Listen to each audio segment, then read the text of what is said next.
మొన్న కింగ్డమ్లో మిస్ అవ్వడం అందరూ ఫీల్ అయ్యారు. ఆ రోజు ఫంక్షన్కి మీరు మిస్ అయ్యని చెప్పి మన విజయ్ దేవరకొండ కూడా మాట్లాడారు. మంచి సక్సెస్తో వస్తాడు అని చెప్పి చెప్పడం జరిగింది. ఎందుకు ఇంత గ్యాప్ తీసుకుని సినిమాలు చేస్తున్నారు? నేనా?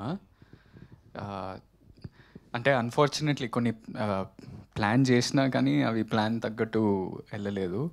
But now I'm doing some continuously there are some films happening. నేను ఇంకా ఇంకా ప్రూవ్ చేసుకోవాలి in terms of trade, in terms of business కదా. So it will take some time naturally. అంటే నాది ఏదో ఫాస్ట్గా చేద్దామని కాదు, మంచి సినిమాలు కష్టపడైనా మంచి సినిమాలు తీద్దామనే ఉద్దేశంతో చేస్తున్నా అంతే. వైష్ణవి, ఎన్ని కమర్షియల్ సినిమాలు మనం చేస్తున్నా కానీ అవార్డు కోసం ఒకటైనా మనకి చేద్దాం అని ఆ వచ్చే సబ్జెక్టులు మనం కమర్షియల్ సినిమా పక్కన పెట్టి అవార్డు కోసం సినిమాలు చేస్తూ ఉంటారు కదా. అలా హీరోయిన్గా చాలామంది సాక్రిఫైస్ చేసి కొంచెం కమర్షియల్ ఎలిమెంట్స్ నుంచి దూరంగా వెళ్ళి, గ్లామర్స్ దూరంగా వెళ్ళి చేసిన సినిమాలు కూడా సందర్భం ఉన్నాయి. సో అలా మీకు అవకాశం వస్తే చేస్తారా? వాటి గురించి మీరు ఏం చెప్తారు? లేడు ఎనీథింగ్ అంటే ఆ మినిట్ నాకు స్టోరీ ఎక్సైట్మెంట్ ఇస్తుందంటే సార్, నన్ను నేను చూసుకోగలుగుతాను, నాకు పొటెన్షియల్ కనిపిస్తుంది అని అంటే నేను కమర్షియల్ కానివ్వండి, హీరోయిన్ ఓరియంటెడ్ కానివ్వండి, ఆర్ వాట్ ఎవర్ మీరు అన్నట్టు I'm up for doing it. నాకు ఆ మినిట్ ఆ ఎక్సైట్మెంట్, ఆ బిలీవ్, ట్రస్ట్ వస్తే నేను చేస్తాను. ఎస్కేన్ గారు, మీరు నేషనల్ అవార్డ్స్కి అప్లై చేసేటప్పుడు ఏ కేటగిరీస్లో అప్లై చేశారు? మీరు ఏ కేటగిరీస్లో వస్తుందని ఎక్స్పెక్ట్ చేశారు? ఫామ్లో ఉన్న మోస్ట్ ఆఫ్ ది కేటగిరీస్ అన్నీ అప్లై చేసామండి. బట్ నేను బలంగా ఏం నమ్మానంటే ఈ సినిమాకి, ఎందుకంటే అంతకుముందు కూడా వచ్చిన అప్లాజ్కి నేను చూసుకున్నా. ఎందుకంటే ఇంతవరకు ఒక అపోహ ఉండేది, అవార్డులు వచ్చిన సినిమాలు ఆడిన సినిమాకి అవార్డు రాను. ఈ మధ్య మిత్ బ్రేక్ అయిపోయింది.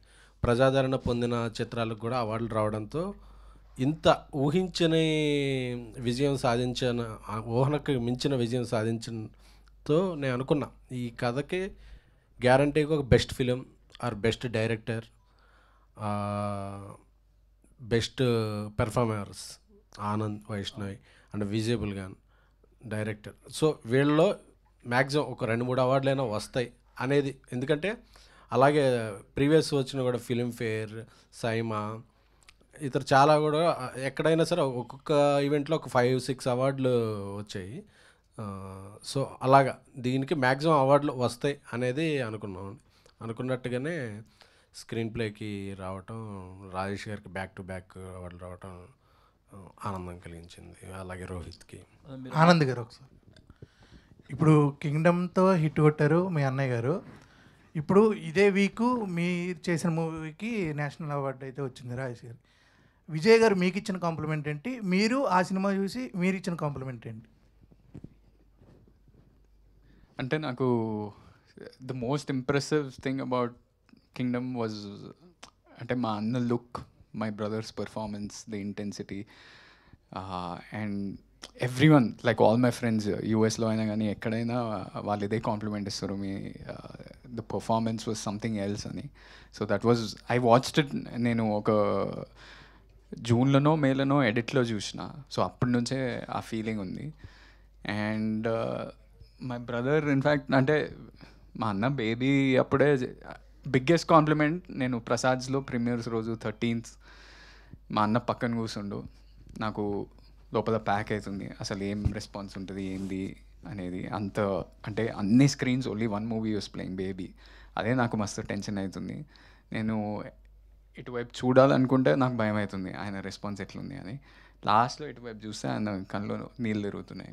So that is the biggest compliment, and I don't think he has to say anything else.